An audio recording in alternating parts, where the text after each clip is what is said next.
मराठी विषय न शिकवणाऱ्या शाळांवर मोठी कारवाई. सरकारच्या थेट आदेशाने खळबळ. राज्यातील महानगरपालिका निवडणुकीच्या अगोदर शाळेत हिंदी विषयाच्या सक्तीचा मुद्दा चांगला तापला होता. या निर्णयाला विरोध करण्यासाठी दोन्ही माजी मुख्यमंत्री उद्धव ठाकरे, मनसेचे प्रमुख राज ठाकरे यांनी एकत्र येत मुंबईत मोठा मोर्चा काढला. सर्व स्तरातून दबाव वाढल्यानंतर सरकारने हिंदी सक्तीचे सर्व शासन निर्णय मागे घेतले.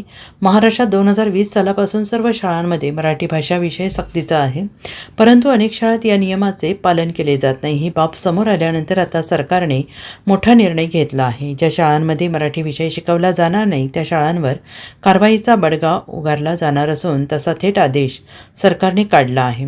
महाराष्ट्र शासनाच्या 1 मार्च 2020 रोजीच्या अधिसूचनेनुसार राज्यातील सर्व शाळांमध्ये मराठी भाषा विषय सक्तीचा करण्यात आलेला आहे. या निर्णयाअंतर्गत राज्यातील सर्व माध्यमांच्या आणि सर्व व्यवस्थापनांच्या शाळांमध्ये मराठी भाषा अध्यापन आणि अध्ययन सक्तीने राबवण्याचे स्पष्ट निर्देश आहेत.